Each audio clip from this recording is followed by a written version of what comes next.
취업은 해커스, 대기업 해커스, 공기업 해커스, 시중을 크게 버렸어, 가자! 직무 한번 볼게요. 자, 슈퍼바이저, 매니지먼트 업무죠. 그래서 매장 관리, 위생, 안전, 시설 이런 거 은근히 되게 체크하기 어려워요. 예를 들면 이제 실제로 이제 음식, 식음료를 계속 담당을 하는 거다 보니까 어쩔 수 없이 뭐 이제 유통기한 이런 거 다 봐야 될 거 아니에요. 그리고 위생관리, 그러니까 하이진이라는 그 위생관리, 식약처에서 하는 그 기준이 있습니다. 그 기준에 계속해서 맞춰야 하고요. 재무관리에 대한 부분, 매출관리, 매장관리, 인력관리 전반적으로. 그리고 보면 뭐 프로모션이라고 해서 남은 제품들은 조금 더 저렴하게 판매를 한다거나 이런 것들이 다 판촉관리에 해당이 되겠죠. 그리고 이제 막 진상 고객이 있거나 이럴 경우에 다 나서서 해결을 해야 하고요. 그래서 슈퍼바이저 같은 경우는 9 to 6 근무는 아닙니다. 보통은 스케줄 근무 이다라는 부분들 참고하시면 거의 서비스직의 관리자의 개념으로 보시면 되겠고요. 영업관리는 말씀드렸듯이 점주와 회사 간의 중간다리 역할, 커뮤니케이션을 완전히 담당을 하는 거고요. 매장관리, 판촉기획, 운영혁신, 아이디어 도출에 대한 부분들까지 같이 있습니다.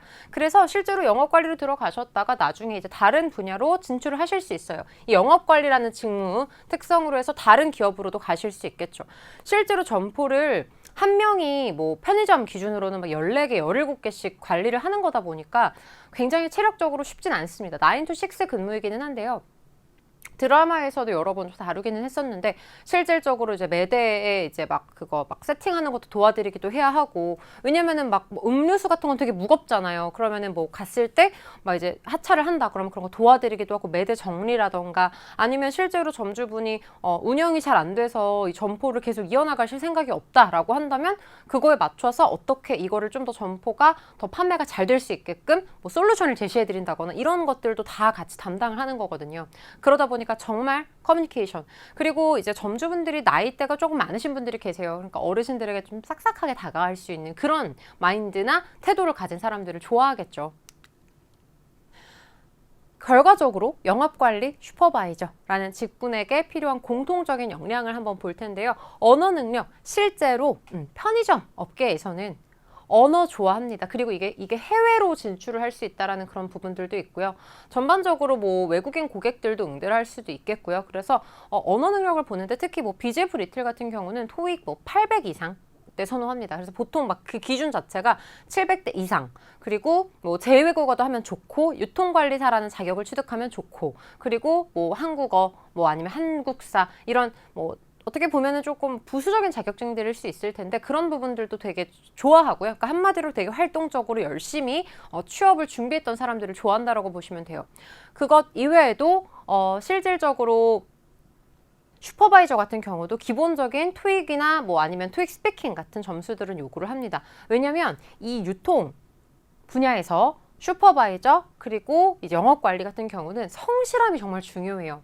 이 부분은 제가 1강, 2강 계속 말씀을 계속 드렸던 것 같은데 업무 강도가 높을수록 성실한 사람을 굉장히 중요하게 생각합니다. 그러니까 뛰어난 사람 물론 좋죠. 하지만 지속성이 떨어지면 아무리 뛰어나더라도 금방 그만둬버린다는 사실을 너무 잘 알고 있기 때문에, 그래서 학력보다는 차라리 자격증이나 경험 부분들을 좀 더 많이 보는 편이다라고 보시면 될 것 같아요. 그래서 만약에 저는 뭐 사실 스펙이 대기업 갈 스펙은 아니에요 라고 생각을 하시는데 그래도 자잘자잘했던 활동들이 많고 자격증은 지금부터라도 여러분들 취득하실 수 있잖아요. 그렇기 때문에 지금부터라도 어학이라던가 유통관리사라던가 자격을 취득하셔서 지원해 보신다면 충분히 가능하실 거라고 생각을 해요. 물론 성향은 너무 중요하죠.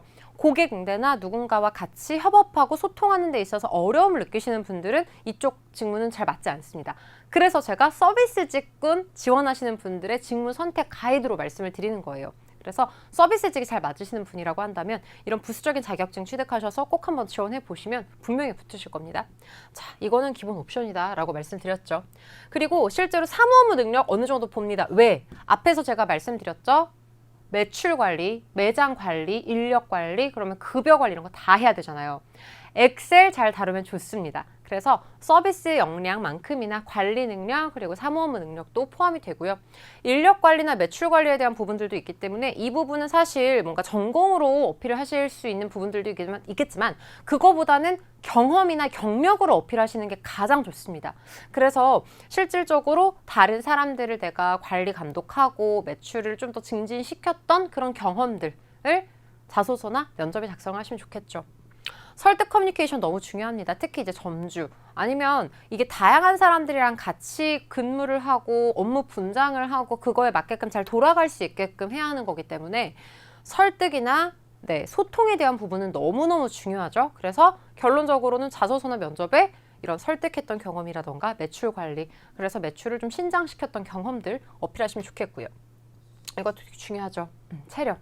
서비스 직구는 제가 3강에서 말씀드린 비서 같은 경우는 좀 덜하기는 한데 비서를 제외하고 금융 그리고 이런 유통 이 관광 서비스 이쪽 같은 경우는 체력을 많이 요구를 합니다. 그래서 취미나 특기에는 내가 운동을 한다라는 걸 하나 정도는 어필을 해주시면 되게 좋을 것 같습니다.